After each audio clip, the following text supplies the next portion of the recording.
안녕하세요. 네, 이제 날씨가 정말 가을이 되었습니다. 가을 되면 여러분들은 어떤 생각을 하십니까? 아, 단풍 구경 가야지 이렇게 생각하십니까? 여러분들이 단풍 참 좋죠. 단풍을 우리가 이렇게 보면 여러분들 무엇을 느낀지 모르겠는데 단풍은 이제 그 자연이 나무들이 겨울을 준비하는 것이죠. 겨울을 준비하기 위해서 자기 몸 안에 있는 물기를 쫙 빼버리는 거죠. 왜 그러냐면 겨울에 물이 얼어버리면 나무 속에 있는 물이 얼어버리면 죽으니까 물기를 쫙 내려보내고, 그래서 가을이 되면 비도 안 왔는데 산에 가면 물이 흘러내리는 것이죠. 그러면서 물기를 쫙 빼니까 결국은 낙엽이 되어져서 떨어질 수밖에 없다 하는 것을 우리가 알 수 있죠. 그러니까 그냥 나무는 떨어지는 거, 나무 잎은 떨어질 수밖에 없게 되는데 그 자연이, 여러분들 한번 보세요. 어, 다 자연은 녹색이었었는데 색색으로 바뀌어지는데 사람들은 이제 단풍이 어떻게 되나요? 머리가 하얗든 노랗든 어떤 머리든 다 똑같이 하얗게 단풍이 드는 이런 모습을 볼 수가 있는데요. 예, 여러분들이 정말 어떻게 아름답게 인생을 하나님 앞에서 보낼 수 있나, 이것을 생각하시면서 가을에 하나님 말씀 속으로 더 깊이 들어가는 우리가 되면은 참 좋겠습니다. 오늘도 이 아침부터 우리의 귀한 우리 5기, 6기, 1기, 3기, 4기, 또 우리 청교도신학원, 또 특별히 미주에 있는 동창회 여러분들 정말 함께 할 수 있어서 행복하고 좋습니다. 우리 잠시 기도하고 공부 시작하겠습니다. 하나님 감사합니다. 하나님이 우리 사랑하시고 도우셔서 하나님 원하시는 삶을 살아내기를 원합니다. 아버지가 우리에게 이 세상을 우리에게 맡기시면서 하나님이 우리로 하여금 이루실 일을 허락하여 주셨습니다. 우리는 그 일을 찾아 이뤄내는데 하나님의 뜻대로 넉넉하게 이뤄낼 수 있는 저희가 될 수 있도록 도와주옵소서. 특별히 우리 정광 목사님 청교도 신학원 세워서 많은 하나님의 사람들을 아버지 하나님의 뜻대로 세우고, 또 하나님의 일꾼들을 양성하고 이 말세의 지말에 많은 필요한 일꾼들을 준비시키게 해주셔서 감사합니다. 하나님께서 준비된 자를 찾으실 때에, 부르실 때에 제가 여기 있습니다 하고 달려가는 능력 있는 하나님의 사람, 우리 청교도 신학원 원생들이 다 되어서 하나님의 뜻에 합당한 일을 하나님이 기뻐하시는 방법으로 이뤄낼 수 있는 능력으로 무장케 하여 주옵소서. 오늘 이 시간에도 저희들 고대 현자들이 어떻게 하나님의 말씀을 살아냈는지 그것을 저희들이 배우고, 또 저희들은 이제 그들이 실수했던 것은 저희들이 고쳐서 그들보다 더 잘해서 우리 후손들에게 물려줄 수 있는 신앙의 유산을 전해줄 수 있는 저희가 될 수 있도록 인도하여 주옵소서. 그들이 잘했던 것은 우리도 본받아서 더 잘할 수 있는 저희가 될 수 있도록 인도하여 주옵소서. 오늘도 함께 우리 말씀 속으로, 또 고대 현자들의 가르침 속으로 들어갈 때에 하나님께서 저희들에게 지혜 주셔서 잘 알고 잘 깨닫고, 또 저희들의 마음에 결심과 결단이 있어지게 해 주옵소서. 예수님의 이름으로 감사하며 기도드립니다. 아멘.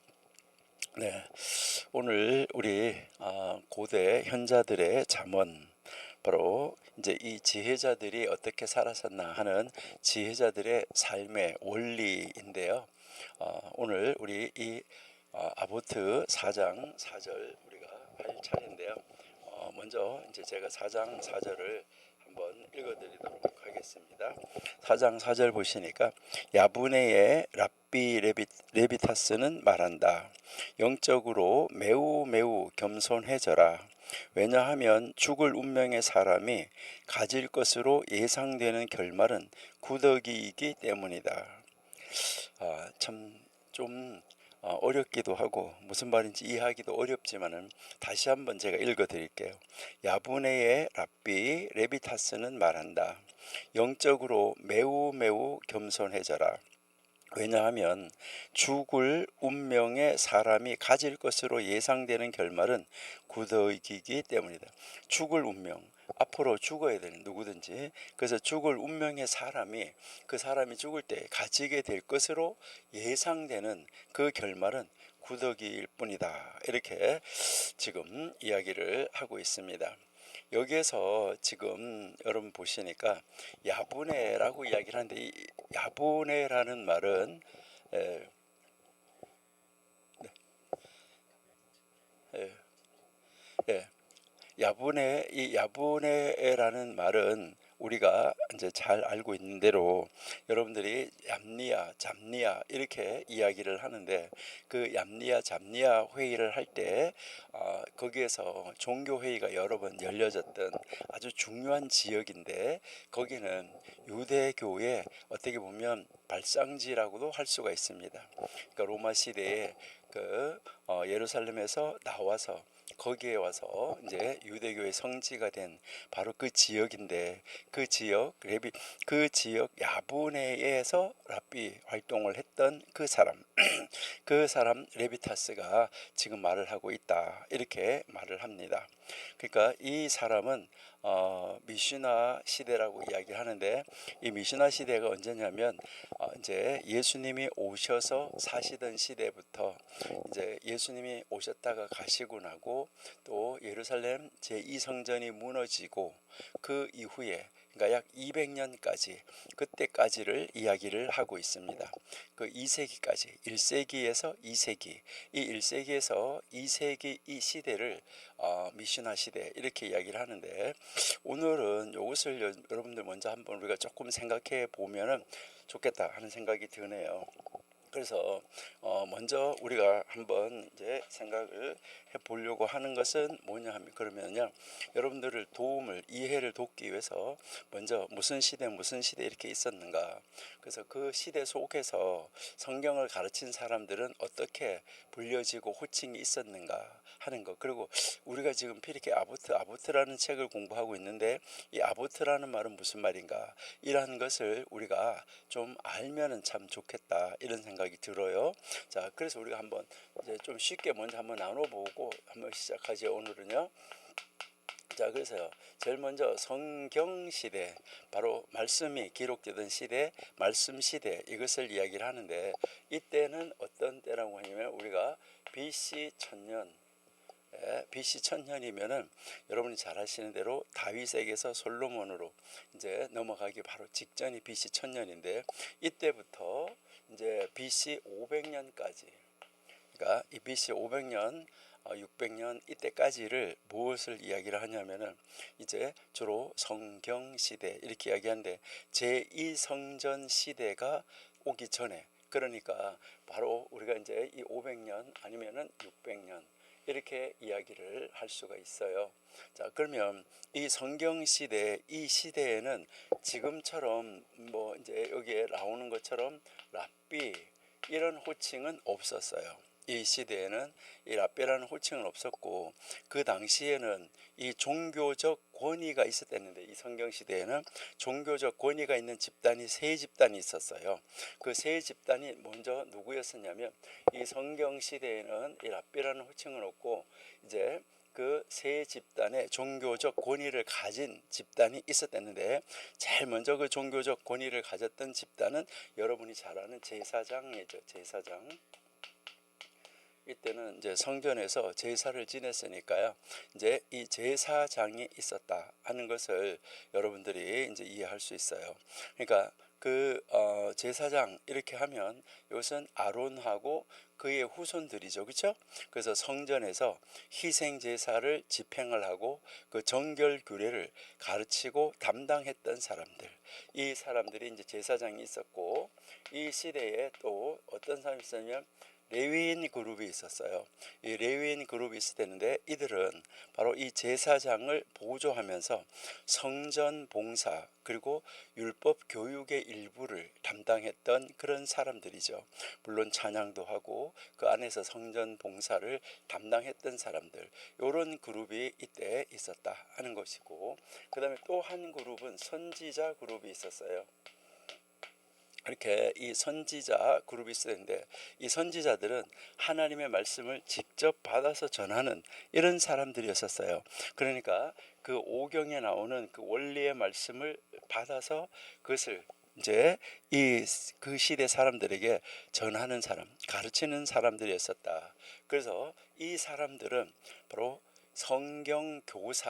성경교사였었는데, 그러나 이제 이 선지자들은 성경교사 이상의 역할을 했었어요. 왜 그러냐면 그 시대의 선지자들에게 하나님의 말씀이 임했기 때문에, 곧 하나님의 뜻을 바로 사회, 정치, 도덕 전반에 걸쳐서 이렇게 선포하고 외쳤던 그 사람들, 이렇게 해서 이 성경 시대에는 제사장, 레위인, 선지자, 이렇게 이 세 그룹의 사람들이 이제 성경을 가르치고 성전에서 사역을 감당하고 있었다 하는 것이죠.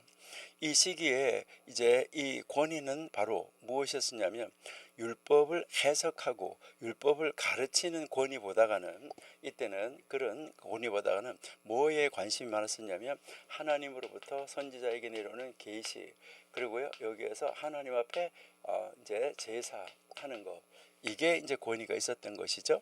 그러니까 제사장, 레위인들, 그 다음에 계시, 이것은 선지자, 이렇게 불려졌던 것이죠. 그러다가 보니까 여기에서 이때 랍비라는 말은 없었어요. 근데 여러분들이 뭐 랍비라는 말은 잘 아시는데, 이제 이렇게 해서 랍비 이렇게 하면은 바로 이 예수님 이제 그 제자들도 예수님을 보고 랍비 이렇게 불렀었는데, 이것은 뭐 그 일반적인 그냥 명칭이에요. 사실은 이 라부 하면은 선생님이고, 뒤에 이 랍비 해가지고 이라는 말이 붙으면은 나의 선생님 이런 말이에요. 그러니까 나의 스승 이런 말, 그러니까 이런 말로 이제 쓰여진 것인데, 이때까지는 뭐 그 성경을 가르치고 성경을 이렇게 말하고 하는 그런 그 선생님의 이 권위보다가는 바로 제사장, 레위인, 선지자 요 그룹의 권위가 더 있었다. 이것을 우리가 이제 생각을 하면은 좋겠고요. 그 다음 이제 이 성경 시대가 지나고 나면, 그 다음 시대를 무슨 시대를냐, 제2성전 시대라고 그랬었어요. 제2성전. 여러분이 이제 잘 아시는 대로 BC 586년에 성전이 무너졌어요. 그러니까 BC 586년에 이제 남쪽 유다가 멸망을 하면서 성전이 무너지고 나서 이제 다시 제2성전이 세워지는 것이 516년이잖아요. 그러니까 그때부터를 제2성전 시대, 이렇게 해서 이때를 우리가 BC 5세기, 그러니까 BC 5세기에서부터 이제 기원 후 이제 AD 기원 후 70년까지, 이제 여러분 잘 아시겠죠. 기원 후 하면 우리가 보통 AD 하는데, AD 70년에 어떤 일이 있었냐면 제2성전이 무너졌었어요. 그러니까 제2성전이 로마 디투스 장군에 의해서 무너졌기 때문에 이때까지를 제2성전 시대 이렇게 이야기를 하는 것이죠. 그러니까요, 이때는 이제 바벨론에서 포로로 잡혀갔다가 포로로 돌아왔어요. 그러니까 포로기 이후에 포로에서 돌아와서 성전이 재건되고, 그 성전이 재건된 다음에 이제 하나님의 말씀을, 율법을 지키느냐 지키지 않느냐 하는 이 율법 준수가 바로 공동체 정체성의 핵심이 됐어요. 그러니까 율법을 지키느냐 안 지키느냐. 그렇기 때문에 이때는 율법을 지키는 것, 그러니까 이 하나님의 이 율법을 준수하는 것, 이 율법 준수가 바로 하나님을 믿는 그 공동체, 하나님을 믿는 이제 이 공동체가 있는데, 이 공동체에 바로 뭐가 되냐면 정체성의 핵심이었었다. 그러니까 공동체를 완전하게 그 공동체라고 인정하는 것, 이 공동체의 핵심은 바로 하나님의 법, 율법을 준수하느냐 그렇게 하지 않느냐 이렇게 한 거예요. 그러다가 보니까 여기에서 이제는 제사장, 레위인, 선지자가 아니라 여기에 이들을 부르는 새로운 호칭이 생겨나게 됐어요. 이때부터 이 사람들을 다르게 불러야 됐다는 거죠. 그러니까 뭐라고 불렀느냐 하는 것이죠. 여러분들이 잘 아시는데 에스라를 뭐라고 불렀나요? 학사 에스라, 제사장 에스라, 이렇게 해서 제사장에서 학사 이렇게 넘어가는데, 바로 그 학사를 뭐라고 이제 또 다른 말로 부르냐면 서기관. 그러니까 서기관, 학사, 율법교사 이런 식으로 부르는 사람이 있어야 되는데 이 사람을 뭐라고 말하냐면 소프림 이렇게 불렀었어요. 그러니까 이제 이 소프림이라고 불렀는데 이것은 성경을 받아 쓰는 사람 이런 사람들을 이야기를 하는 거예요. 그러니까 여러분들이 뭐 이제 한번 이렇게 한번 써보셔도 좋은데 소프림 하면은 이제 히브리어로 이제 소페이르 하면 세페이르 하면 책이에요. 그래서 이것은 기록하는 자 이런 뜻을 가지고 있어요. 그래서 기록하는 자 하다가 보니까 이들이 뭐 한 사람이었냐면 율법을 받아서 필사하고 그 율법을 보존하고 그리고 그 율법을 백성들에게 가르치는 이런 사람이었었어요. 이때 대표적인 사람이 누구였었냐면 에스라였었어요. 그래서 우리가 학사 에스라 제사장 에스라 하는데 바로 그 학사라는 말이 쇼페이르 바로 이 쇼프림은 복수예요. 복수고 쇼페이르 하면은 그냥 학사 이렇게 이제 부르는 말이었었어요. 그래서 여기서 이들이 후대에 와서 다 뭐 했으냐면 그때는 인쇄가 없었으니까 성경을 다 필사하고 성경을 받아 쓰는 것이었었는데 이때 여러분들이 잘 아는 것처럼 이제 성경 앞에서 한 사람 서기관 불러주면 앞에 앉아서 불러줘요. 그럼 여기서 여러 사람이 이렇게 종이를 가지고 이렇게 앉아서 받아 쓰는 거예요. 그런데 이때는 종이가 아니라 다 양피지 아니면은 뭐 파피루스 이런 그런 데다가 이 성경을 받아 쓰는데 그럼 여기서 받아 쓸 때 이렇게 하는 거예요. 자, 첫 번째 줄 시작합니다 하면 첫 번째 줄을 쓰는 거예요. 근데 어떤 사람은 글씨를 조그맣게 써가지고 요만큼 끝날 수도 있고 어떤 사람은 글씨를 길게 크게 써가지고 이렇게 해가지고 넘어갈 수도 있는데 절대 줄을 바꿀 수가 없었어요. 왜 줄을 못 바꾸냐면 불러주는 사람이 줄 바꾸세요 해 바꿀 수가 있었어요. 그럼 요 옆에다가 붙여서 이렇게 했어야 됐어요. 그러니까 어떤 거는 크고 작고 막 이렇게 가지고 다양하게 나오고 어떤 거는 또 밑에까지 아직까지 줄을 이제 다음 페이지로 넘어갑니다 안 하기 때문에 여기다 밑에다 또 붙여야지 되고 이러는 경우가 이제 있었다 이 말이죠. 이렇게 가지고 다 쓴 다음에 이거를 확인을 했어요. 첫 번째 단어의 첫 번째 글자는 뭐예요? 중간 첫 번째 줄의 중간 단어의 몇 번째 글자는 뭐예요? 마지막 글자는 뭐예요? 마지막 여기에 이 페이지의 마지막은 뭐예요? 마지막 줄의 첫 번째는 뭐예요? 이렇게 하면서 이거를 맞춰봤어요. 맞춰봐가지고 여기에서 3개 이상 틀리면 해당용 사본으로는 사용할 수가 없었어요. 그러니까 이런 식으로 해서 정말 어떻게 하든지 말씀이 그대로 전해지게 하려고 요즘 같은 뭐 인쇄하면 복사하면 똑같이 나오니까 괜찮은데 이제 이런 식으로 해서 받아 썼었는데 이 사람들 바로 이 사람들을 쇼프림 학사 아니면 서기관 아니면 율법교사 이렇게 불렀었는데 이때 이 사람들을 뭐라고 이야기를 하냐면은 이제 그때 아주 가장 대표적인 사람이 바로 누구였었느냐? 그 사람이 우리가 아까 얘기했던 에스라였었다. 그리고 이 시대에 이 쇼프림이라는 서기관이 있었댔는데 이렇게 서기관으로 이 성경을 받아 쓰는 사람 말고 또 다른 사람 한 그룹이 있을 텐데 그 그룹은 뭐라 하냐면 하하밈 이렇게 하는 그룹이 있었어요. 그러니까 이제 하함임 하는데 이것은 무엇을 말하냐면 여러분들이 하함 하면은 이게 뭘 말하냐면 하함 하면은 현명한 자 이런 말이에요. 근데 여기에 이렇게 복수가 된 거예요. 하함임 하면은 이거는 현명한 자들 이런 말이에요. 그래서 이 현명한 자들이라는 말인데 이 현명한 자들을 뭐라고 불렀냐면 지혜자 이렇게 불렀던 거예요. 여러분이 성경 읽다 보면 지혜자가 나오고 그 다음에 이 사람들 이제 이 시대의 사람들이 뭐라고 불렀냐면 율법학자 이렇게 불렀었어요. 그러니까 그때는 처음에는 코헨, 레위 이렇게 이제 불렀었다는 거죠. 나비, 선지자 이렇게 제사장, 그다음에 레위인, 그다음에 이제 나비, 선지자 이렇게 불렀었는데 그 다음에 가서는 바로 이제 쇼페이르 복수는 쇼프림 그 다음에 하함 현명한 자 하함임 바로 현명한 자들 그래서 이 사람들을 율법학자 지혜자 이렇게 불렀었다는 거예요. 그러니까 시대가 가면서 이제 그것이 이렇게 변화되어진 거예요.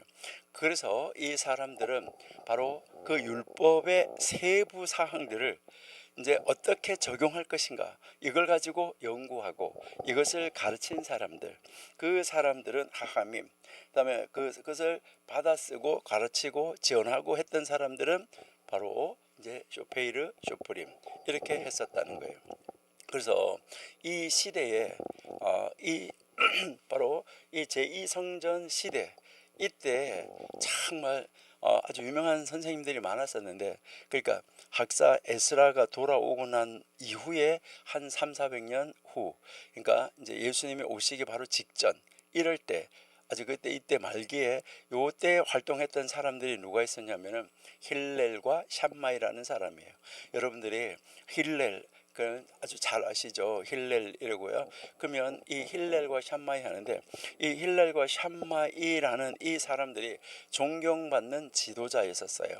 그래서 그때 아직 이때까지 이 사람들이 뭐라고 불려졌었냐면 하하밈, 이렇게 불러졌어요.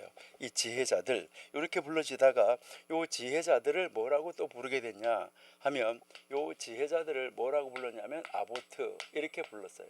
우리가 지금 피르케 아보트 이렇게 하는데, 그러니까 요 지혜자들이라고 부르기도 하고 아보트라고 불렀는데, 이 아보트라고 부른 말은 조상들 이런 말이 원래 문자 그대로는 조상들 이런 말인데, 그러니까 아버지들, 조상들 이런 말. 그래서 이제 우리 조상들이, 이 현명한 하가밈들이 뭐라고 성경을 어떻게 가르쳤나 하는 것, 이것을 그 가르쳤던 사람들, 이 사람들을 바로 하하밈이라고도 부르고 아보트 이렇게도 불렀었다 하는 것이죠.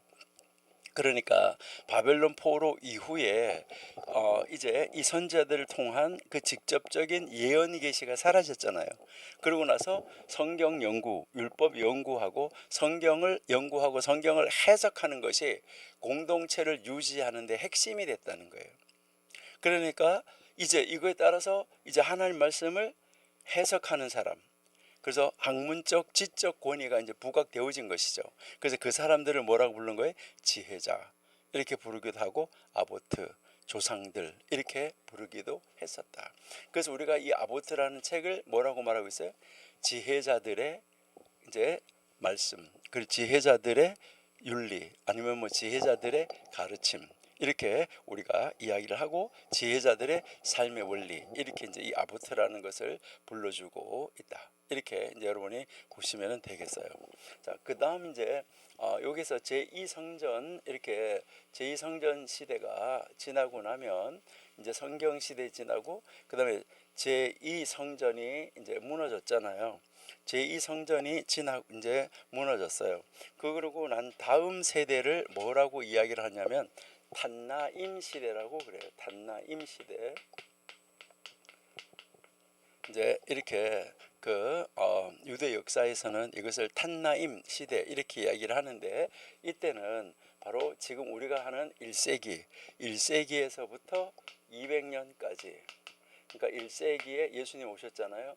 그러니까 예수님이 오시고 나서 예수님이 이제 바로 가시고 이제 또 제2성전 무너지고, 그 다음 이제 시대, 이때를 바로 탄나임 시대 이렇게 하는데, 이때 이 시대부터 뭐가 나오기 시작하냐면, 이 탄나임 시대부터 뭐 나오냐면 이제 그 아보트라고 부르던 거, 하하임이라고 부르던 거, 이거를 뭐라고 부르기 시작하냐면 나의 선생님 이렇게 부르기 시작한 거예요.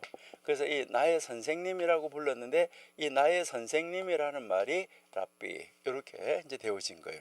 그러니까 이 시기에 이 랍비라는 호칭이 본격적으로 이제 등장을 해서 정착하기 시작했다는 것이죠. 그래서 이것은 단순한 호칭이 아니고 단순한 존칭이 아니라 공식적으로 안수받은 바로 율법 교사이자 법적 판결권까지 가진 학자, 이 사람을 부르는 말, 그 사람 전체를 통칭해서 부르는 말이 됐어요. 요즘에도 우리가 신학교에서 공부하고 목사 안수를 받은 사람, 그 사람을 목사라는 호칭을 부르는 것과 똑같이 이제 안수를 받고 율법 선생님이 되고, 그러면 이 사람은 법적인 판결권까지 가진 학자가 됐다. 이런 사람을 랍비라고 불렀다 하는 거예요. 그러는데 이제 이 랍비라고 부르는 경우가 있고 라부라고 부르는 경우예요. 라부. 그러니까 여기서 이것은 랍비 이렇게 부르는 경우가 있고, 이거는 라부 이렇게 부르는데, 이제 여러분들이 잘 아시는 대로 이제 그 BC 586년에 남쪽 유다가 멸망을 했을 때 바벨론의 포로로 잡혀가잖아, 그렇죠? 바벨론의 포로로 잡혀가는데 바벨론의 포로로 잡혀간 사람들이 어떤 사람들이 잡혀갔나요? 왕족, 귀족, 그리고 선생님, 뭐 이런 그 지도자층이 다 잡혀갔어요. 그리고 평민은 주로 팔레스틴에 남아 있었어요. 그래서 이제 이 바벨론에 가서 학교를 7개를 세웠는데, 그 성경 학교를, 성전이 무너지고 없어졌잖아요. 바벨론에는 성전이 없잖아요. 그러니까 모여가지고 거기서 뭐 했냐면 성경을 공부하고 또 성경을 연구하고 기도하고 그 성경을 가르치고 이렇게 하는데, 요것이 회당의 시작이에요. 바벨론에서 모여가지고, 그러니까 성전이 없으니까 모여서 성경 공부하고 기도하고 회개하고 이렇게 하는 거가 그들이 제사를 대신하게 된 거예요. 그게 예배로 발전한 것입니다. 그러니까 제사에서 예배로 넘어간 것은 이미 바벨론 시대부터다. 그러니까 유대인들도 그때부터 제사 안 지내고 바벨론 가서부터는 이제 그 성경을 이제 읽고 성경을 공부하고 성경을 배우고 성경을 연구하고 가르치고, 그렇게 이제 하고 함께 기도하고 이렇게 하는 거가 제사를 대신하게 됐다는 거예요. 그래서 거기에서, 그러니까 바벨론에서 이제 그 성경을 가르친 그 선생님들은 라부라고 불렀어요. 그리고 이제 바벨론의 포로로 잡혀가지 않고 팔레스틴에 남아있는 사람들이 있잖아요. 지금 이스라엘이잖아요. 그 팔레스틴에 남아있는 사람들, 그 사람들도 모여서 성경을 공부하고 함께 기도하고, 성전이 없으니까 이제 거기서 같이 모여서 기도하고 했었는데, 그 사람들은 선생님을 랍비 이렇게 불렀어요. 그래서 여러분들이 앞으로 어떤 책을 보다가 라부라는 말이 나오면, 이분은 바벨론 출신이구나, 그 다음에 랍비 이렇게 나오면 여기는 팔레스틴 출신이구나, 이렇게 여러분들이 이해를 하시면 됩니다. 그러니까 그 지역에 따라서 랍비하고 라부로 나눠졌다, 이렇게 이제 보시면 돼요. 이 시대의 대표적인 인물이 여러분이 이제 뭐 잘 아는, 많은 사람들한테, 우리 기독교한테도 잘 알려져 있는 아키바라는 사람, 그러니까 랍비 아키바 이렇게 이야기하는 사람, 그 다음에 랍비 요세이라는 사람, 그리고 랍비 시몬이라는 사람, 이런 쉬무온 이렇게 이야기하는데, 이 사람은 굉장히 이제 유명한 사람들이다, 그 시대에. 그러니까 지금도 이들에 대한 기록은 너무너무나 많이 남아 있는데, 이 아키바가 이제 죽을 때 아키바의 제자들이 굉장히 많습니다.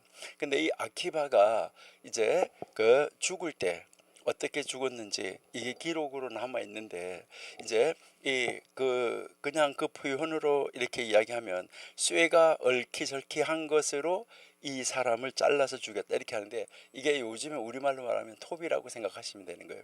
그러니까 이 성경을 가르친다고, 이 랍비를 이제 이 성경을 가르친다고 이 사람을 로마 시대에서 잡아다가 이제 성경을 가르치지 못하게 하려고, 성경 가르친 사람 이렇게 죽인다, 그리고 성경을 하지 말라, 배우지도 말고 가르치지도 말라, 이래서 데려다가 묶어놓고 이 사람을 이제 이 톱으로 켜서 이 사람을 죽인 거다, 이 말이죠. 이 톱으로 켜서 사람을 죽이는데, 이때 이 제자들이 그 쫙 그 주변에 모여온 거예요. 주변에 모여왔으니까 선생님 얼마나 고통스럽습니까? 이러니까 이 선생님이 뭐라고 말을 남겼냐면, 제군들이여, 나는 내가 생명 걸고 하나님을 사랑하라고 성경을 내가 가르쳤는데, 생명 걸고 하나님 사랑하라고 성경을 가르쳤는데, 내가 생명 걸고 하나님을 사랑하는 모습을 제군들에게 보여줄 수 있는 기회를 주신 하나님께 감사한다. 이런 기회를, 생명 걸고 하나님을 사랑하는 이 모습을 제자들에게 보여줄 수 있는, 내가 가르친 대로 이렇게 행동으로 보여줄 수 있는 이런 기회를 주신 하나님 앞에 감사한다. 나는 죽임을 당하지만 나의 영혼은 지금 하나님께로 올라가고 있는 것이 보이지 않는가? 나는 하나님을 사랑한다네. 생명 걸고 하나님을 사랑하기를 바란다. 이렇게 하고 죽었어요.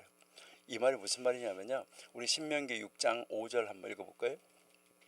신명기 6장 5절.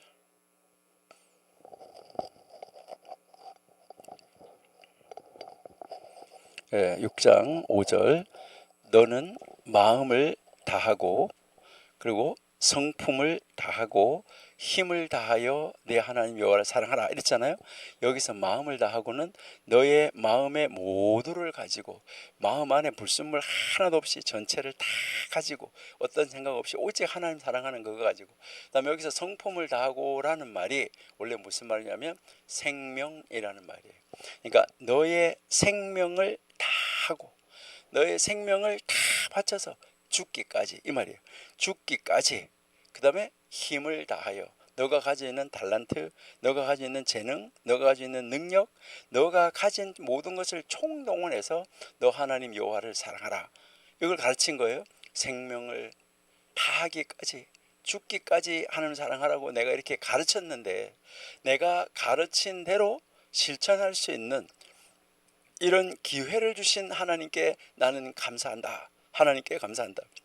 이렇게 하면서 죽었다는 거예요. 정말 훌륭한 선생님이죠. 여러분, 우리도 가르친 대로, 또 하나님 우리에게 말씀으로 가르쳐 주시는 대로 이렇게 그대로 하나님을 사랑할 수 있고 하나님을 정말 섬길 수 있고 예배할 수 있다고 하면 얼마나 좋을까, 이것을 한번 생각해 봅니다. 그렇죠? 자, 그래서요, 바로 이렇게 이 단나임 시대가 어떤 시대였냐면 1세기에서 이제 200년까지 요때 시대인데, 그러니까 요때 시대에 무엇이 만들어졌냐면 미시나가 만들어졌어요. 그러니까 이 미시나가 전해져서 내려오던 이 미시나가 편집이 되어져서 이 미시나가 편찬이 되어져서 미시나가 완성이 됐습니다. 이것을 제가 이 미시나 작년에 이 미시나 6권, 이제 아시아에서는 최초로 6권, 이 미시나 6권을 이제 저하고 제 연구소에 같이 공부하시는 그 분들이 함께 힘을 합쳐가지고 이것을 번역을 했어요. 그래서 6권이 이제 아시아에서 최초로 번역해서 나왔는데, 이거는 안 팔릴 거 각오하고 하긴 했는데 여러분들이 뭐 사주면 좋고 근데 이제 이것은 왜 했냐 그러면 돈벌이 하려고 하는 것이 아니죠. 여러분, 이 문서는 돈벌이 하는 것이 아니에요. 돈벌이가 아니고 이것은 무엇을 말하냐면은 이제 앞으로 차세대, 다음 세대 사람들이 이제 우리나라 말로, 이게 히브리어로 기록이 돼 있으니까 우리나라 말로 이것을 읽었으면 좋겠다 하는 거, 이것이 우리나라 말로. 그러니까 우리나라 말로 앞으로 차세대 사람들이 이것을 1세기 예수님이 사시던 그 시대부터 200년까지 그때 완성된 이 문헌을 우리나라 말로 읽고 우리나라 말로 함께 공부할 수 있으면 얼마나 좋을까. 이렇게 해서 이 책을 번역을 해서 출판을 한 것입니다. 그러니까 이게 만들어진 시대가 바로 이때 만들어진 건데, 작년에 우리가 아시아에서는 최초로 번역을 했는데, 그때 이스라엘 대사가, 그때 이스라엘 대사는 토르 대사였는데 작년 9월 달에 대사가 바뀌었는데, 그 대사님이 이제 우리 연구소 아주 조그마한 방이에요. 저 연구소가. 그 연구소에 오셔가지고 어떤 학자들이 이렇게 만들었는지, 자기네 이스라엘에 그 1세기에서 200년 사이에 그 있었던 거, 그거를 한국에 있는 어떤 학자들이 이것을 만들었는지 와보고 싶다고 이래가지고 우리 사무실에 오셔가지고 우리 한 30명 우리 그 목사님들하고 그 대사하고 함께 토론하고 함께 이야기하고, 그렇게 하면서 자기 스케줄이 없었으면 좋겠다고 그렇게 해서 1시간 넘게 개인 사무실에 와서 있다가 간, 정말 이 대사가 움직인 건 나라가 움직였다는 이야기거든요. 그렇게 한 적이 이제 있었습니다. 그래서요, 그때 만들어진 거예요. 그래서 이때 이 로마 제국의 통치 아래서 이 유대인의 이 정치적인 권력은 크게 약화가 됐어요. 그렇지만은 바로 이 성경 해석의 권위는 공동체를 지탱하는 힘이었었어요. 그러니까 하나님 말씀을 해석하고 하나님 말씀을 가르치고 하나님 말씀대로 살려고 하는 것은 바로 그 이스라엘 공동체를, 하나님의 공동체를 지탱하는 힘이 됐다는 거예요. 이래서 그때 이제 이 선생님을 부르는 호칭이 단순한 존칭을 넘어서 제도화된 직함으로 이제 이때부터 딱 자리를 잡았다는 거죠. 바로 그 제도화된 그 직함이 나의 선생님, 선생님 하는 말 랍비, 라브로 지탱을 하게 된 거죠. 그러니까 이 시대 예수님이 살았던 시대잖아요. 그러니까 선생님이니까 예수님을 보고도 뭐라고 부르는 거예요? 랍비, 라보니 이렇게 아람어로는 그렇게 해서 나의 선생님이요 이렇게 불렀었다 하는 것을 우리가 알 수 있어요. 자, 여러분들이 오늘 이거 뭐 아주 간단한 것 같지만은 아무것도 아닌 것도 같을 수도 있지만은 이 굉장한 역사입니다. 여러분들이 이것을 한번 잘 기억을 하시면은 아마 좋지 않을까 이런 생각이 드는데요. 자, 그러면 그 다음은 어떠냐 하는 거죠. 그 다음 이제 그 다음 시대를 뭐라고 하냐면 아모라임 시대라고 그래요. 아모라임 시대. 자, 그래서 이 아모라임 시대는 언제부터냐면 여기 200년까지였잖아요. 200년에서 500년 이때까지를 아모라임 시대 이렇게 이야기를 하는데, 이때는 뭐냐면 이 탄나임인데 이건 복수형이니까 단수는 탄나죠. 이 탄나들이 이제 이 탄나들이 미슈나를 만들어 놨다 그랬잖아요. 아까 그랬죠. 제가 아까 여기 잠깐 사진에서도 보여드렸었는데 그 탄나들이 만들어 놓은 그 미슈나, 이 본문이 너무 어려워요 사실은요. 그런데 이거를 해설하고 이것을 가지고 토론하고 이것을 서로 어떻게 가르쳐야 되는가 해서 이것을 토론하고 또 거기다 첨가하고 이런 말이다 설명을 하고 이렇게 한 거. 그렇게 이 탄나임들이 만들어 놓은 미시나를 해석하고 확장하고 또 이제 가르치고 이렇게 하는 그 일을 감당했던 사람들을 아모라 이렇게 부르는데 아모라임 복수가 된 거죠. 그러니까 이렇게 해서 이 미시나를 가지고 미시나를 확장하고 해석하고 토론하고 다시 확장하고 이렇게 만든 것을 뭐라고 말하냐면 게마라 이렇게 이야기를 하는데, 처음에는 그 게마라를 탈무드다 이렇게 불렀던 거예요. 자, 그러니까 이 탄나들이 만들어 놓은 미슈나는 게마라 바로 탈무드의 본문이에요. 그러니까 그 탈무드가 바로 그 미슈나를 가지고 그 학자들이 모여서 토론하고 또 토론한 것을 해석하고 또 해석한 것을 확대하고 그러면서 서로 이것이 진짜 무슨 말인가를 찾아가려고 토론하고 했던 거, 이것을 탈무드라고 부른다. 그러니까 여러분 시중에 있는 탈무드 가지고 탈무드라고 말하면 안 돼요. 그러니까 제가 지난번에 한번 탈무드 갖다가 보여드렸었는데, 탈무드는 동화 대백과사전만 한글로 74권입니다. 그러니까요, 우리 전 목사님 많이 그러죠. 뭐 초등학교 교실 하나도 꽉 찬다 이렇게 하는데, 이거는 무슨 말씀이냐면은 이제 예전에는 책으로 안 돼 있었잖아요. 이게 그 파피루스 있잖아요. 풀 가지고 만드는 그 갈대 이런 풀 가지고 만드는 거기다가 기록한 것을 가지고 잘못하면 바삭 부서지고 이렇게 하는데, 이것이 갖다가 쌓아놓으면 얼마나 많겠어요. 5만 페이지가 5만 페이지. 그러니까 그 정도 되는 분량인데 집에 있는 책 한 권 탈무드 읽었다고 나 탈무드 다 봤어, 여러분 어디 가서 그런 말씀 절대로 하시면 안 돼요. 그거는 파편이에요. 그러니까요 아주 파편이다. 그러니까 어떻게 생각하시면 되냐면, 성경에 있는데 요한복음 3장 16절 하나님이 우리를 극진히 사랑하자 이렇게 하는데, 그걸 가지고 한 절을 꺼내 가지고 막 설명해 놓은 것과 마찬가지다. 아주 파편, 아주 정말 작은 파편이다. 이렇게 이제 생각하시면 되는 거예요. 그래서 이 탄나들이 이제 그 만들어 놓은 미시나를 해설, 토론, 확장 이렇게 하면서 그 게마라, 이 바로 탈무드를 형성한 학자들, 이 사람들을 바로 아모라임이라고 부른다. 그래서 이제 계속해서 이제 여기에 부르는 호칭은, 이제 팔레스틴 사람들은 여전히 이 사람들을 이제 아모라임 이렇게 부른 게 아니라 그 아모라임 그룹에 있는 사람들을 선생님, 그래서 랍비, 바벨론에서는 라브 이렇게 이제 불렀었다 하는 것이죠. 그래서 원래는 이 아모라라는 말은 뭘 말하냐면 해석자 또는 말하는 자 이런 말이에요. 그래서 이들이 바로 이 탄나임들의 권위를 위협받아 가지고 이제 그 미시나를 설명하고 확대하고 발전시켰다. 이것을 우리에게 이제 가르쳐 주고 있고요. 그다음 이제 요 시대가 지나고 나면 무슨 시대라고 말하냐면은 사보라임 시대라고 그래요. 사보라임. 예, 이제 이 사보라임 시대를 또 다른 말로는 게오님 시대다 이렇게 이야기를 해요.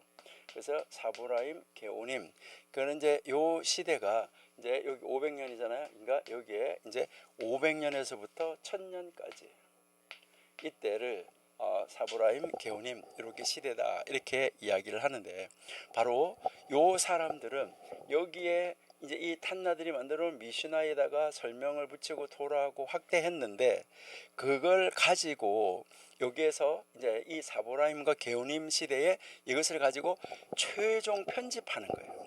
그러니까 최종 편집하는 그 편집하고 또 그것을 하나를 온전한 과정으로 엮어내는 이 일을 감당했던 사람. 그러니까 현대 우리가 보고 있는 탈무드의 가장 기초가 되는 그 초판을, 이제 말하자면 초판을, 처음판들을 만들어낸 사람들이다 이렇게 이제 생각하시면 되죠.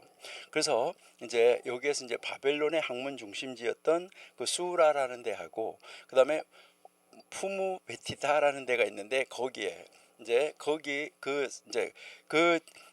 학교들이 7개가 있었는데 그 2개가 굉장히 중심이었었는데, 이 학교를 이끌었던 지도자들을 위대한 사람들 이렇게 불렀는데, 그 위대한 사람들이라고 부르는 것이 게오님이에요.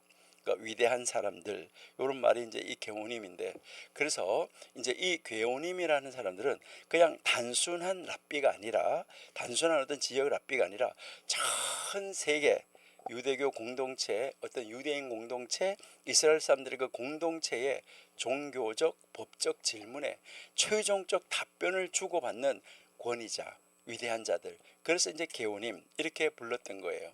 그러니까 이것도 게오님 하면은 복수인데, 게온 이렇게 하면은 이건 뭐냐면 위대함, 뛰어남 이런 말을 하고 있는 거예요. 그 이것은 일단 그냥 단순한 보편적 스승이 아니라 그 보편적 권위를 지는 그런 아주 전체적으로 전 세계적으로 객관적 그 지위를 지닌 지도자. 그러니까 똑같이 신부이지만은 그 신부 중에서 또 뭐가 있는 것이죠? 그 신부 중에서 추기경이 있고, 또 추기경 중에서도 또 교황이 있고, 이런 거랑 마찬가지로 그 이제 이 사람들을 바로 랍비들 중에서도 이 게오님이라고 부르는 그런 특별한 호칭을 받는 그런 사람들이 있었다 하는 거, 이제 그거고요.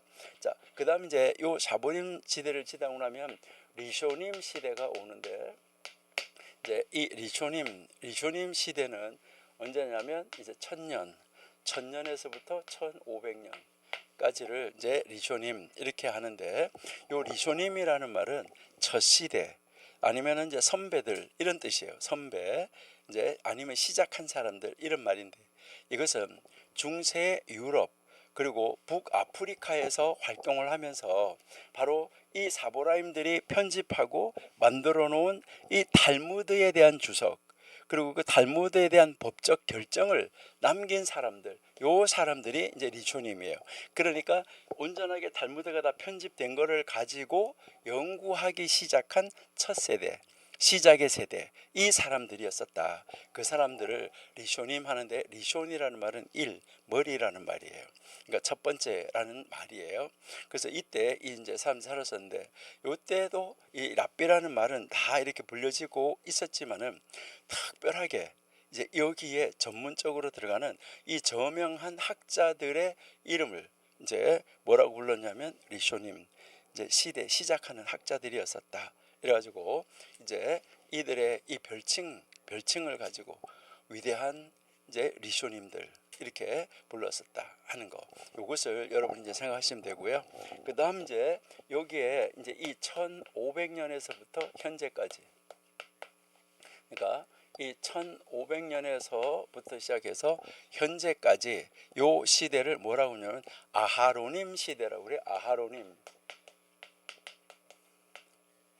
이 리손이라는 말은 처음이라고 그랬어요. 그 다음에 아하로라는 말은 그 다음이라는 말이에요. 아하레이 하면은 다음, 뒤에 이런 말인데, 그러니까 대를 이은 학자들의 시대다 이렇게 이야기를 하는 거예요. 그러니까 후대 학자들, 현대까지를 이런 말로 이제 쓰여지고 있어요. 그래서 이제 근대 이후에는 바로 이 학문적 최고 권위자뿐만 아니라 이 지역에 있는 그 공동체, 지역에 있는 하나님의 공동체, 하나님의 사람의 공동체를 이끄는 영적 지도자, 교사, 목회자적 이 역할을 감당하는 사람들, 이 사람들을 이제 아하로님 했는데 후시대인데, 그래서 이 아하로님들, 그러니까 이 사람들을 그냥 보편적으로 그냥 부르는 말이 무슨 말이에요? 목사, 우리가 목사하는 것처럼 이제 그냥 랍비 이렇게 불러요. 그 지금 이제 랍비라는 호칭이 아주 평만화되었다라고, 이제 천주교로 말하면 신부 이렇게 부르는데, 그 신부도 아까 얘기했지만은 뭐 추기경, 교황 이렇게 있는 것처럼 이제 그런 부르는 것이 있지만, 일반적인 호칭은 뭐라고요? 랍비다. 이렇게 여러분이 이제 생각을 하시면 돼요. 그래서 이제 요즘에 불려지는 랍비는 유대교의 영적 지도자의 호칭이다. 기독교의 목사와 똑같아. 이렇게 여러분이 생각하시면 돼요. 그래서 이들은 학문적인 위상뿐만 아니라 목회적, 교육적 역할을 포함한다. 그러니까 여러분, 우리 목사님들도 목회적, 교육적 이 역할을 다 포함하고 있는 것은 마찬가지잖아요. 그래서 이제 이 랍비라는 이 호칭은 바로 단순한 호칭이 아니라 시대적인 필요, 그리고요 종교적 권위 구조 속에서 쫙 발달해 내려왔다. 이것을 여러분이 이제 생각하시면 돼요. 그래서 성경 시대에는 제사장, 그다음에 선지자, 이제 레위인 이렇게 불렀잖아요.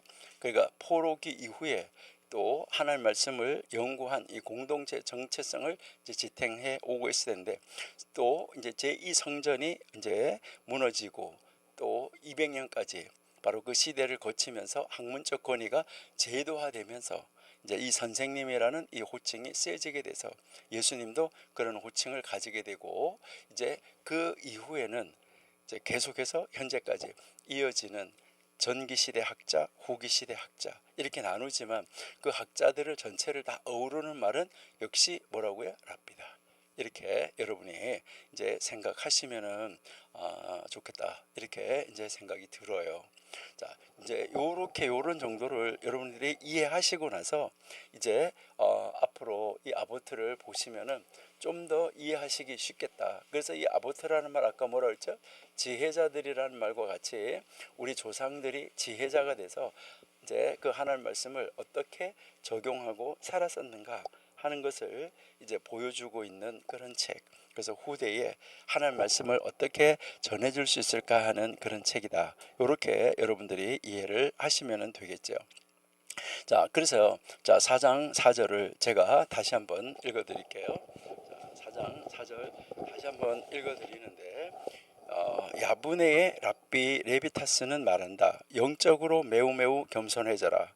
왜냐하면 죽을 운명의 사람이 가질 것으로 예상되는 결말은 구더기이기 때문이다. 이렇게 지금 이야기를 하는데, 여기에 이 선생님이 누구냐면 랍비 레비타스라 했잖아요. 레비타스라는 선생님이 이걸 이렇게 했다 이 말이에요. 그러니까 뭐 랍비라 이래가지고 거기에 이름에 대해서 뭐 거부감 이런 걸 가질 필요는 없어요. 선생님이니까 그 시대에. 그러니까 그 시대 이 레비타스라는 선생님이 이제 말을 했었는데, 이 선생님은 매우 겸손해라, 이것을 이야기를 했어요. 우리가 지난번에 그 피리케 아보트 2장 공부하면서 무슨 이야기를 했었냐면, 사람은 어디에서 왔다가 어디에서 살다가 어디로 가는가 이걸 했었거든요. 어디로 가는가 했을 때 우리는 구더기의 밥이 된다라고 이야기를 했었어요. 이 말은 무슨 말이냐면은, 이제 우리가 다 죽어서 무덤에 가면 벌레가 생겨가지고 그 벌레의 밥이 된다. 정말 참 우리가 이렇게 생각해 보면 안타깝기도 하지만은 그러나 그것은 사실이다 하는 것인데, 그렇게 될 인생이라는 거예요. 그러는데 하나님 없는 인생, 그러니까 우리의 영이 하나님께로 가서 예수님 오셨을 때 우리가 부활해서 함께 그 나라로 들어가기 때문에 우리가 고귀한 것이지, 우리의 육체 자체가 정말 아무것도 아니고 흙에서 왔고, 흙의 먼지로부터 왔기 때문에 먼지로 돌아가는데, 결국은 정말 땅의 흙으로 돌아가는 그런 인생이라는 걸 생각하면 교만할 수 있을까요? 절대 교만할 수 없어요. 겸손할 수밖에 없어요. 그래서 이 사람은 그런 결말을 내다보고 있는데 어떻게 교만할 수 있냐. 그래서 이것을 이야기했던 사람이죠. 겸손해라.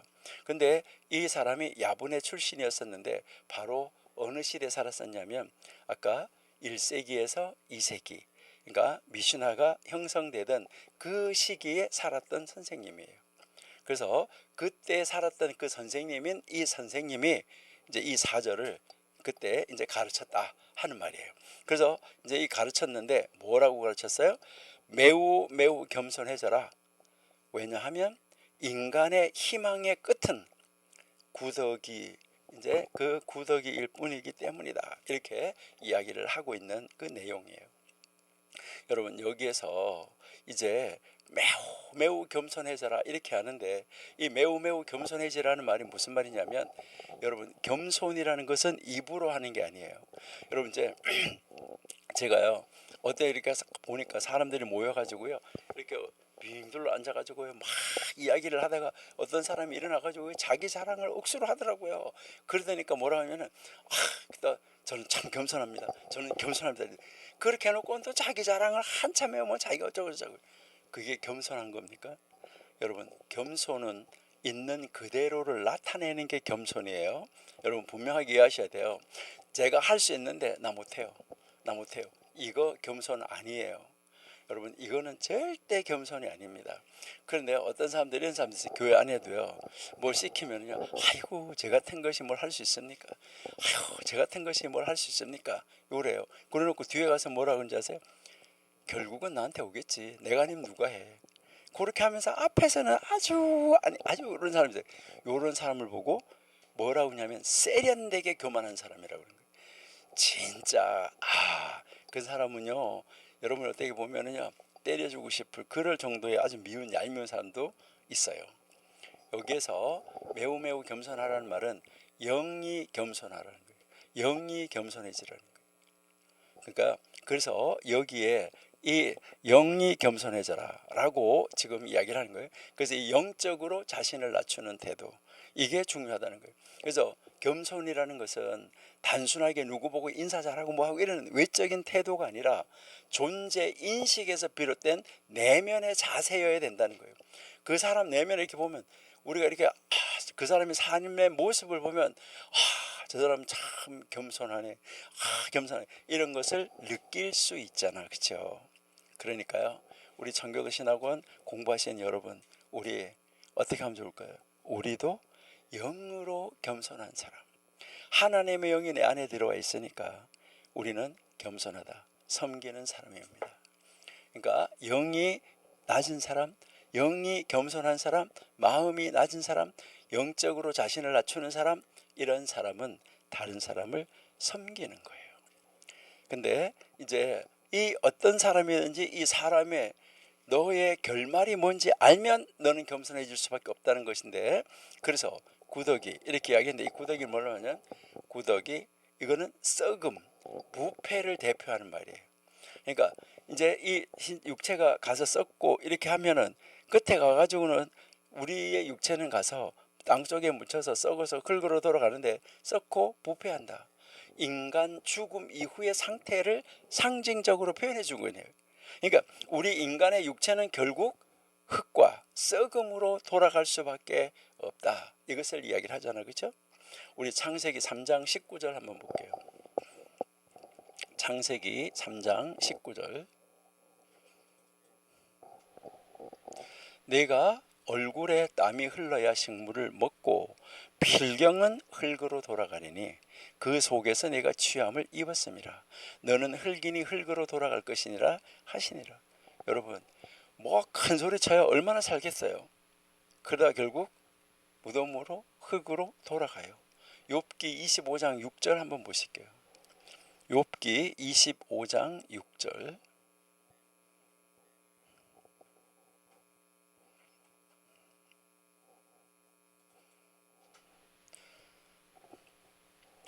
하물며 벌레인 사람, 구더기인 인생이랴. 여러분, 사람은 벌레 같고 인생은 구더기 같다. 이렇게 이야기하고 있습니다. 우리 정말 우리의 본질을 분명하게 알고, 내 영이, 하나님이 내 안에 영을 주셔가지고 이 질그릇 안에 하나님의 영이 있기 때문에 우리가 정말 큰 소리 치고 살 수 있는 거예요. 질그릇 안에 보화가 담겨 있기 때문에 우리가 보배처럼 되는 것이죠. 놀라운 것이죠. 자기의 자신을 과대평가하거나 교만할 이유가 없다는 것입니다. 우리가요, 교만할 이유가 없어요. 그래서 진정한 겸손은 하나님 앞에서 자기 자신의 유한함, 그리고 자기 자신의 나약함, 이것을 자각하고 나면 뭐가 되는 거예요? 저절로 뭐 할 수밖에 없어요? 겸손해질 수밖에 없다. 이것을 가르치고 있는 거예요. 우리는 정말 그런 자세로 나가야 되지 않냐, 이것을 생각하는데, 여기에서 이 레비타스의 선생님의 말을 통해서 우리가 배울 수 있는 것은 뭐냐? 인간은 유한하다, 연약한 존재이다. 이거 꼭 기억하세요. 그러니까 우리는 유한합니다. 여러분들이 언제 이 세상을 떠나게 될지 아시나요? 몰라요. 오늘 오후에 무슨 일이 있을지 아무도 몰라요. 여러분, 그렇기 때문에 우리는 지금 현재 내가 성공한 위치에 있다고 하더라도 현재의 성공이나 현재 나의 위치에서 우쭐대지 말라는 거예요. 항상 자기 자신을 하나님의 시선에서 바라보라는 거예요. 하나님의 시선에서 자기 자신을 바라봐야지 된다. 이게 아주 중요하다. 이것을 가르치는 것이죠. 그래서 여기에서 우리가 배워야 되는 것은, 겸손은 자신을 낮추어서 과소평가하는 게 아니에요. 있는 그대로를 하나님 앞에 드러내는 거예요. 그래서 아까 우리 교회 이야기 잠깐 하다 말았는데, 내가 잘하는 것은 잘한다고 하고 그 일을 하는 게 겸손한 거예요. 저 사람한테 저 일을 맡기면 잘할 텐데 진짜 안 해. 이거 억수로 교만한 거죠. 그러니까요, 이제 내가 할 수 있는 건 할 수 있다, 할 수 없는 것은 할 수 없다. 하나님 앞에서 자신의 존재를 바르게 인식하는 거, 여기에서 뭐가 온다고요? 겸손이 올 수 있다는 거예요.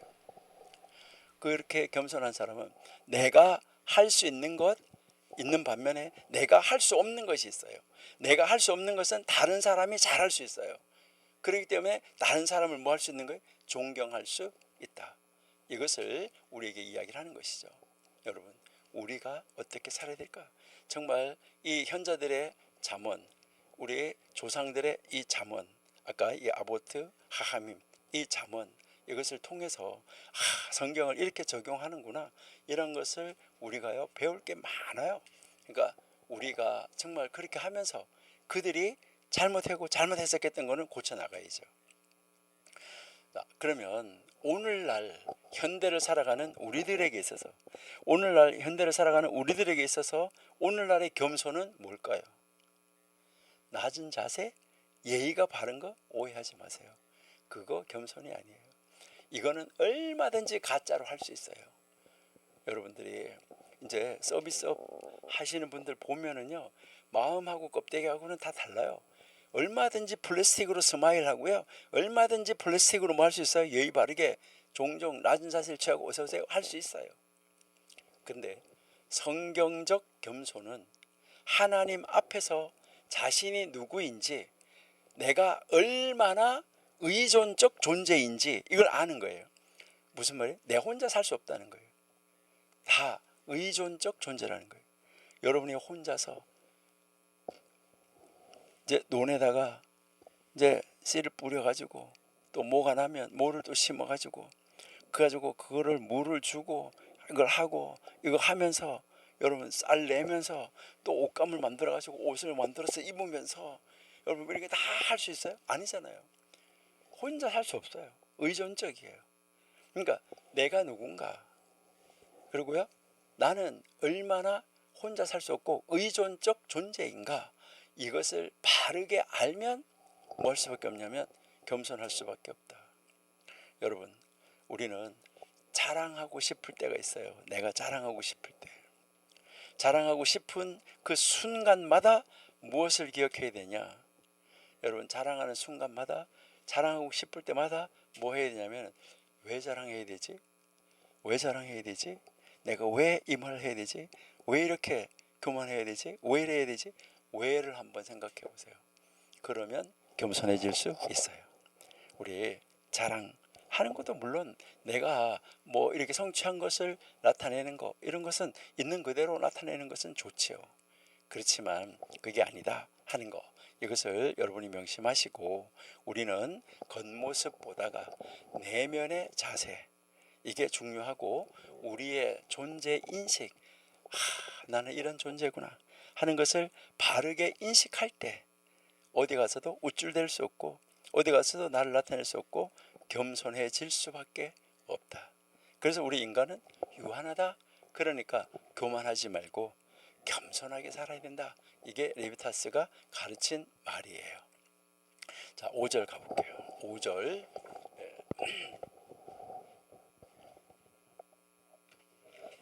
5절. 요하난 벤 보로카 선생님은 말한다.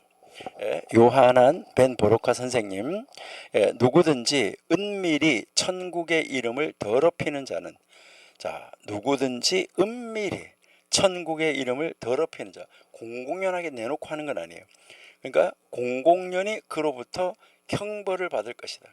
은밀하게 했는데 공공연하게 벌을 받을 거래요. 우연이든 의도적이든 간에 모두 똑같이 그 이름을 더럽히는 것으로 간주된다. 천국의 이름을 더럽히는 사람은 공공연히 했던, 의도적으로 했던, 어떻게 하다 우연히 했던, 다 똑같이 숨어서 가만히 했던, 다 똑같이 바로 천국의 이름을 더럽힌 것으로 간주된다. 이렇게 이 요하난 벤 보로카가 말을 했어요. 여러분, 이 말은 또 무슨 말일까? 그렇죠? 예. 이제 여기에서는 하나님의 이름을 말하는 거예요. 하나님의 이름, 하늘의 이름, 하나님의 이름을 은밀하게 더럽히는 자는 드러나게 보응을 받는다는 거예요. 이 말을 한 사람은 또 이제 요하난 벤 보로카라 그랬잖아요. 이 사람도 역시 어느 시대에 살았던 사람이냐면 그 미슈나를 만들던 시대, 그러니까 이제 그 1세기에서부터 2세기, 이제 그 성전이 무너지고 난 다음, 그러니까 성전 이제 그 제2성전이 무너지고 난 다음 시대에서 200년 이때까지 살았던 사람이에요. 이 사람은 이제 여러 시대에 동시대 사람들과 함께 이제 이 아보트, 이피리키 아보트라는 이 미슈나에 많은 교훈을 남긴 훌륭한 선생님이었었어요. 근데 이 선생님의 가르침은 특별히 하나님의 뜻과 인간의 행위에 관한 주제를 많이 다루고 있어요. 하나님의 뜻, 그 다음에 인간의 행위. 여러분, 하나님의 뜻과 인간의 행위 같이 가야 된다는 거예요. 인간의 행위가 그걸 따라가지 않으면 이것은 잘못 가고 있다. 이것을 얘기를 하는데, 이 말은 다른 말로 무슨 말이냐면, 우리가 많이 공부를 했었어요. 여러 번 이야기를 했었는데, 배운다. 자, 여기서 배운다. 왜 배우느냐? 이제 왜 배우느냐? 이게 중요하다. 무엇을 배우느냐? 언제 배우느냐? 이게 중요해요.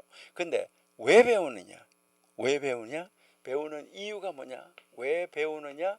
그것은 행하기 위해서다. 네, 행하기 위해서다. 그러니까 우리가 배우면 배운 대로 뭐 하기 위해서요? 행하기 위해서. 그것을 실천하기 위해서 배운다. 이것을 지금 강조하고 있는 그 가르침이에요. 그러니까 이제 이분은 말을 하는데, 그러니까 하늘의 그 이름을 은밀하게 모독하는 모든 자에게 하나님께서는 그거를 드러나게 갚아버리신다. 이것을 이야기를 하고 있어요. 그러니까 여기에 하나님의 그 하늘의 이름, 하나님의 이름을 더럽히는 것, 이것은 하나님의 이름을 욕되게 하는 것이죠. 그러니까 여러분이 주기도문 할 때도요, 하나님의 이름이 거룩하게 하시며, 이 말 무슨 말이냐면, 우리가, 그러니까 이 주기도문을 하는 우리가 그 주기도문을 할 때마다 뭘 생각해야 돼요? 하나님의 이름이 나를 통해서 이 세상에서 거룩하게 되게 해 주세요. 하나님의 이름이 구별되게 해 주세요. 근데 우리가 밖에 나가가지고 하나님 믿는 사람이 잘못하면, 아이고 하나님 믿는다는 게 저래, 이렇게 할 때 누가 욕 먹는 거예요? 하나님이 욕을 먹는 거예요. 이거 참 안타까운 것이죠. 그러니까 이제 이 하나님의 이름을 욕되게 하는 것, 이것은 성도의 삶이 하나님의 명예를 실추시킬 수 있다. 이것을 이야기를 하는 거예요. 그러니까 우리 하나님을 믿는 사람들의 삶은 하나님의 이름을 거룩하게 해야지 되는데, 하나님의 이름을 거룩하게 하는 것이 아니라 하나님의 이름에 먹칠하면 안 되잖아요. 여러분들이 자녀들 보고 이런 말 할 때가 있어요. 어르신들이 자녀들 보고, 야, 너 요즘 아버지 얼굴에 먹칠하고 다니더라. 이게 뭐예요? 아버지 이름에 먹칠한다는 거죠.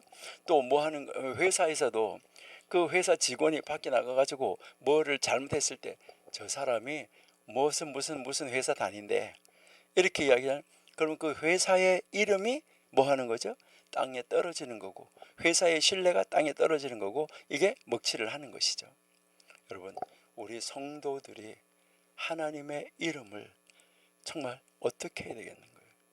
우리는 우연이든 아니든 정말 조심해서 하나님의 이름을 존귀하게 여기고, 우리가 하나님의 이름이 나를 통해서 구별돼서 거룩하게 되도록 우리가 해야지 된다. 이것을 우리에게 가르쳐 주고 있습니다. 그래서 여기에서 이제 은밀하게 이렇게 이야기를 하는데, 아무도 모르는 데서 혼자서 했다고, 감춰졌다고 해도 하나님의 눈에는 감춰지지 않는다는 거예요. 여러분, 우리 정우환 목사님 말씀하시잖아요. 이 지상에 하나님이 아니 계신 곳은 바늘 끝을 가지고 콕 찌를 만큼도 없다. 무슨 말이죠? 하나님이 아니 계신 곳은 없어요. 그러니까 우리가 언제 어디에서 무엇을 하든지 하나님은 지금 뭐 하시고 계신 거예요? 보시고 계시는 거예요. 그러니까 인간의 눈에는 감춰졌다고 해도 하나님의 눈에는 감추어질 수가 없다. 하나님의 눈에는 감추어지는 것이 없다. 이것을 우리가 명심해야지 된다. 이것을 이야기를 하는 거예요. 그래서 여기에 이 선생님이 말하고 있는 것은 바로 뭐예요? 실수로든 고의로든 그 동기, 그렇게 한 동기, 하나님의 이름이 오면 땅에 떨어지도록 만드는 그런 동기는 다를 수 있지만은, 어떻든 그 동기는 다를 수 있지만은 결과는 어떻다는 거예요? 동일하다. 이것을 우리에게 지금 말하고 있습니다. 그러니까 결과는 똑같아. 이것을 이야기를 하는 거예요. 우리 민수기 32장 23절 한번 보실게요. 민수기 32장 23절.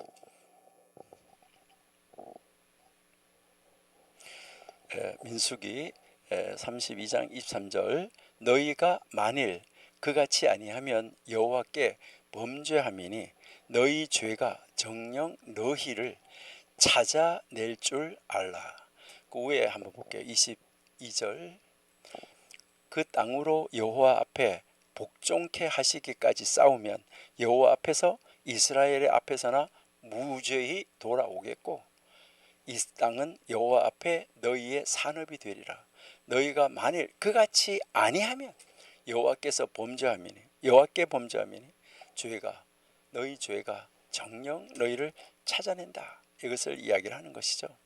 마태복음 10장 26절 한번 볼게요. 마태복음 10장 26절.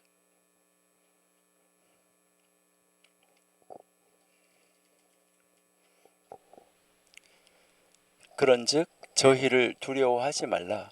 감추인 것이 드러나지 않을 것이 없고 숨은 것이 알려지지 않을 것이 없다. 여러분, 다 드러난다. 하나님 앞에는 다 드러난다. 이것을 이야기를 하는 거예요. 여러분, 여기에서 우리가 배워야 되는 것은 무엇인가?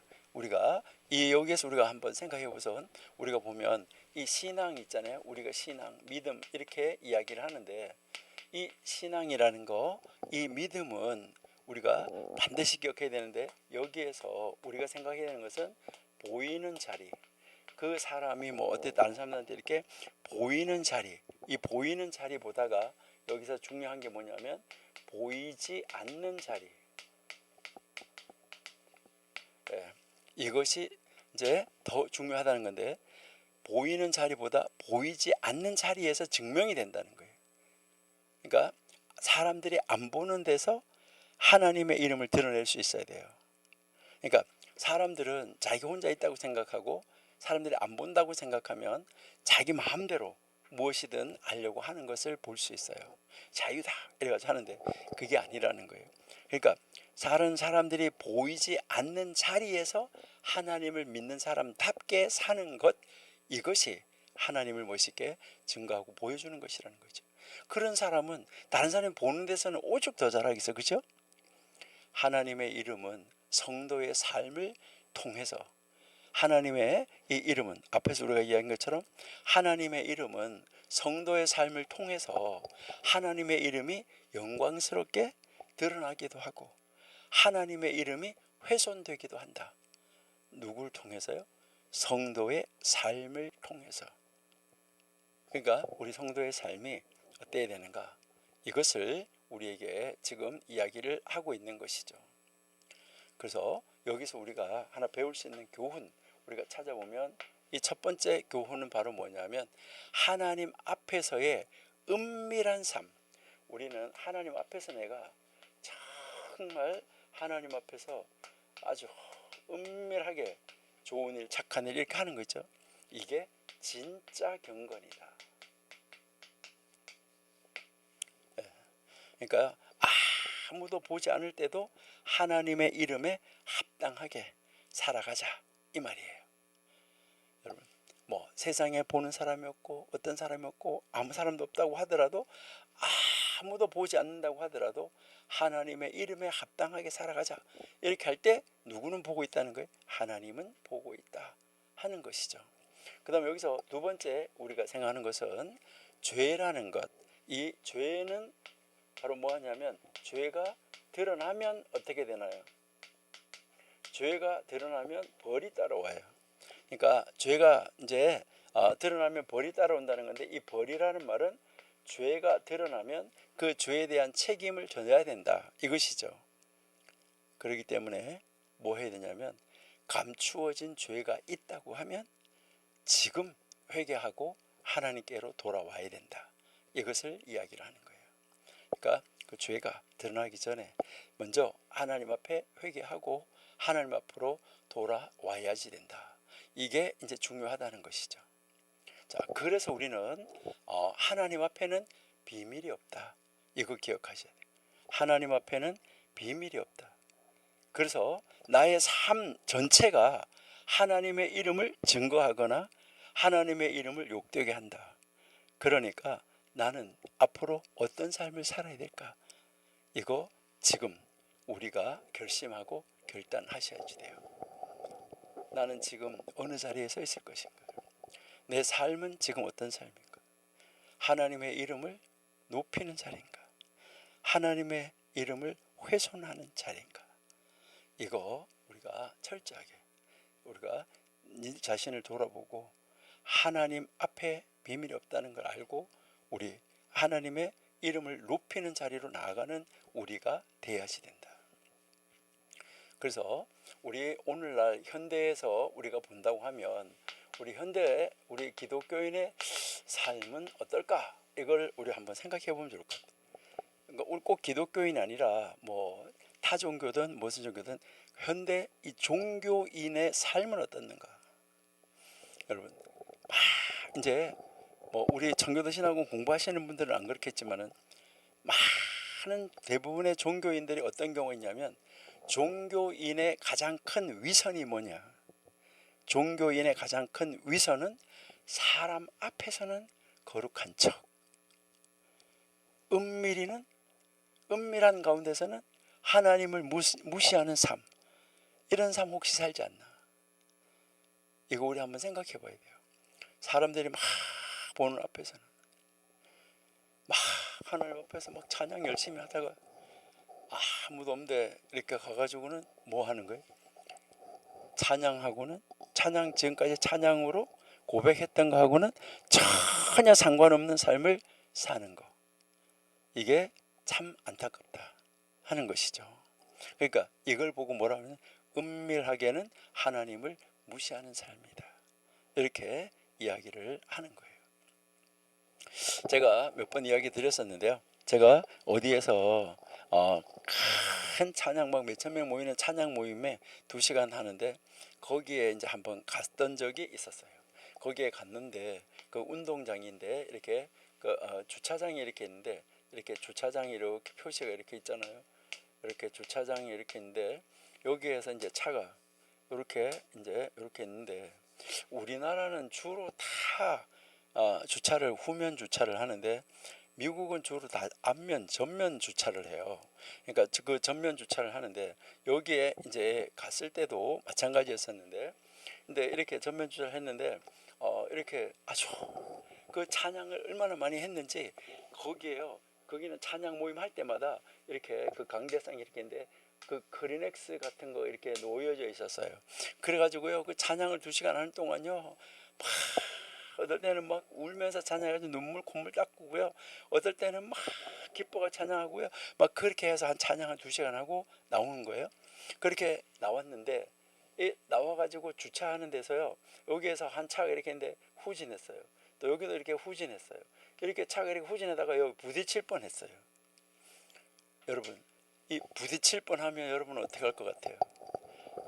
이제 우리 청교도 신학원 같으면 둘이 다 아마 부딪힐 뻔하면 둘이 다 쏙 들어갈 거예요. 다시. 왜요? 다른 사람 먼저 가라고. 서로 먼저 가라고 하면 얼른 들어가 주려고. 아마 둘이 다 쏙 들어갈 거예요. 안 그러면 최소한 한 사람은 들어가겠죠. 그러는데요. 여기서 한 사람 이쪽에서 나오고 한 사람 이쪽에 나오죠. 여기 중간에 여기 아주 차가 붙을래 말라 부딪힐래 말라 하다가 딱 이렇게 있는데 여기 서가지고요 운전을 그따구 하냐고요. 둘이서 서로 손가락질하고 싸워요. 근데 얼굴을 보니까요 울어가지고요 눈이 시뻘개요. 그 찬양하면서 눈이 그건데요. 그 찬양할 때는 그렇게 했는데 왜 나와가지고는 왜 이렇게 하고 있냐는 거죠. 여러분, 하나님이 보고 있다고 하면 찬양하고 나와서 이렇게 할 수 있었을까요? 여러분, 정말 우리 어떻게 해야 될까? 우리 오늘도 우리 아무도 보지 않는 곳에서 하나님 앞에서 살아가는 것처럼 살아가는 정말 우리 청교도 신학원 원생이 되어서 하나님의 이름을 높이는 사람, 하나님의 이름을 거룩하게 하는 사람, 이런 사람 되면은 참 좋겠어요. 여러분, 은밀한 경건이 그래서 진짜 경건이다, 이것을 이야기를 하는 거예요. 그러니까 하나님은 모든 것을 아신다. 그러니까 우리 하나님 앞에서 이렇게 딱 멋있게 딱 설 수 있으면은 참 좋겠다, 이렇게 생각이 됩니다. 한 절 더 가볼게요. 우리 한 절 더 가봅니다. 6절. 이스마엘 바르 랍비 요세이 말한다. 가르치기 위해 토라를 연구하는 사람은, 가르치기 위해서 토라를 연구하는 사람은 연구하고 가르칠 수단이 주어졌다. 그러니까 가르칠 수 있는 수단을 얻었다는 거죠. 수행하기 위해 연구하는 사람은 연구하고 가르치고 관찰하고 수행하기 위한 수단들이 주어졌다. 내가 이 말씀을 배워가지고 지켜야지 하는 사람, 그 지키기 위해서 배우는 사람이죠. 이 사람은 연구하고 가르치고 관찰하고 수행하기 위한 수단들이 주어졌다, 이렇게 이야기를 합니다. 여기서 여러분들이 잘 한번 제가 이야기 하나 할 테니까 한번 잘 생각을 한번 해보세요. 어떤 이제 사람이 지금 한 50년 전에 저기 독일로 유학을 갔어요. 독일로 유학을 갔는데 신학교에 그 유학을 가서 공부를 하고 있는데 교수님이 성경책을 들고 나와가지고 이 성경책이 가르치고 있는 하나님을 믿는 사람, 또 이 성경책이 하나님의 말씀이라고 믿는 사람 손 들어보라고 그렇게 하니까 한국 사람이 손을 이제 들은 거예요. 그러니까 뭐라고 하냐면 저 미개한 나라에서 왔기 때문에 그렇다고 그랬다는 거예요. 그 나중에 이분이 그 교수님한테 물었어요. 그러면 하나님의 말씀이 아닌 걸 왜 가르칩니까? 그 하나님 말씀 안 믿으십니까? 성경 하나님 말씀을 믿지 않으십니까? 하나님을 믿지 않으십니까? 이러니까 뭐라고 하는지 아세요? 나는 성경을 믿는 사람, 하나님을 믿는 사람이 아니라 나는 하나님을, 성경을 가르치는 사람이라고 했어요. 믿는 거하고 가르치는 거하고 다르다는 거예요. 가르친다는 거죠. 가르친다.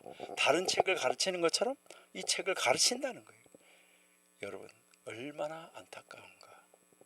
여러분은 왜 성경을 연구하고 왜 공부합니까? 아까 이야기했죠? 배우기 위해서라고. 지금 여기에 답이 나오고 있는 거예요. 그래서 여기에 이제 이 말을 가르친 이 이스마일이라는 이 선생님, 이스마일이라는 이 선생님은 그 아버지가 아주 유명한 요세이라는 이제 선생님이었었는데요. 그 아버지처럼 이제 그 해석, 성경 해석, 성경 학문에 깊이 헌신했던 그런 인물이에요. 그리고 이도 마찬가지로 이제 그 200년, 이제 1세기에서 2세기 넘어가 200년 그 시대에 살았던 사람이에요. 그래서 성경을 존중하고 학자들을 공경하는 태도, 이것을 가르쳤던 사람이에요. 그래서 이제 이 특별히 이제 이 사람은 인격적으로도 굉장히 존경받았는데, 왜냐하면 말과 행위가 일치하는 사람이었다.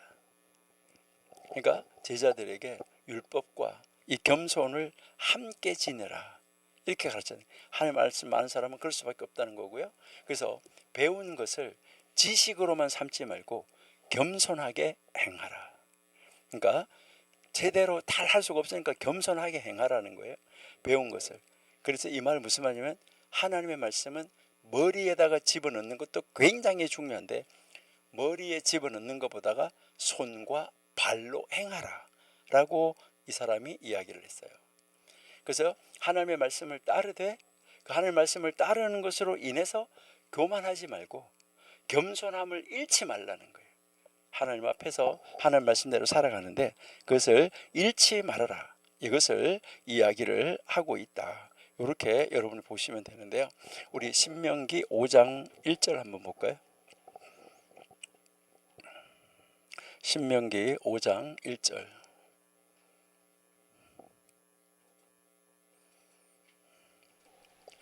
모세가 온 이스라엘을 불러 그들에게 이르되, 이스라엘아, 오늘 내가 너희 귀에 말하는 규례와 법도를 듣고, 뭐라고요? 듣고, 그 다음에 뭐예요? 배우며, 그 다음에 뭐예요? 지키고, 그리고 뭐예요? 행하라. 이 굉장히 중요한 말이죠. 그렇게 하면서 이제 그 우리 하나님 여호와께서 호렙산에서, 이제 2절이에요. 우리와 언약을 세우셨다, 이렇게 지금 말씀하고 있죠. 자, 우리 신약에서는 뭐라고 말할까? 야고보서 1장 22절 한번 보실게요.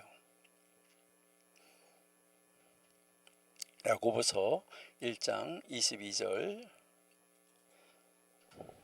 너희는 도를 행하는 자가 되고 듣기만 하여 자신을 속이는 자가 되지 말라.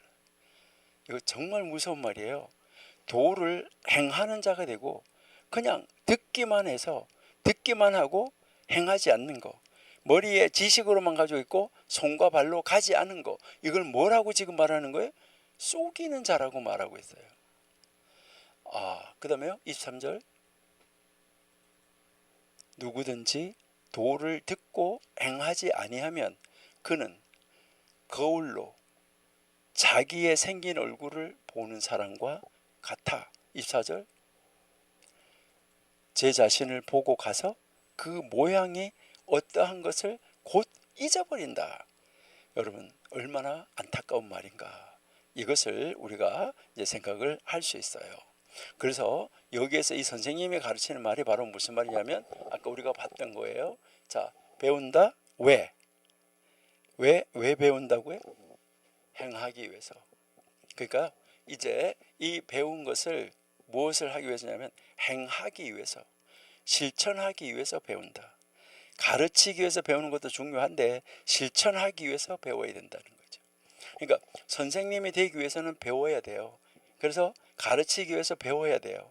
가르치기 위해서 배워야 되는데, 여러분, 그래서 선생님은 뭐냐면은 앞에서 보여줘서 따라하게 하는 게 선생님이에요. 그러니까 입으로 가르치는 것도 굉장히 중요한데 그게 아니라 앞에서 보여줘서 뒤에 따라오면서 그대로 하도록. 그러니까 언제까지 가르쳐야 되냐? 따라서 그대로 할 때까지 가르쳐야 된다는 거예요. 그러니까 그가 따라와서 그대로 행할 때까지 가르쳐야 된다. 그러니까요, 가르치기만 위해서 하면 안 되고 먼저 내가 가르치기 위해서는 배워서 행하여서 보여주는 거, 이게 가르치는 거예요. 내가 배워서 행하여서 이 행하는 거를 보여주는 거, 이게 가르치는 거예요. 그 따라오는 사람이, 후대 사람이 그걸 보고 그대로 따라하도록 인도해 가는 거, 이게 선생님이다 하는 거, 이것을 우리에게 말하는 거예요. 그러니까 여기에서 우리에게 말하는 것은 가르치기 위한 배움도 귀하다. 그런데 실천하려고 하는 배움은 더 깊은 능력을 부어주시는 하나님의 뜻에 가까워진다. 그러니까 실천하려고 하는 배움은 더 깊은 능력을 주시는, 그 깊은 능력을 그 하나님 말씀을 통해서 불어넣어 주셔가지고 하나님의 뜻에 가까이 데려간다, 이 말이에요. 이 말은 무슨 말이냐면 지식뿐만 아니라 삶의 변화까지 연결이 되어진다, 이것을 우리에게 가르쳐 주고 있는 거예요. 여러분, 우리 기왕 하나님 말씀을, 성경을 매주일마다 교회 가서 공부하고 배우고 기도하고 읽고 하는데 우리 어떻게 한번 살아보실래요?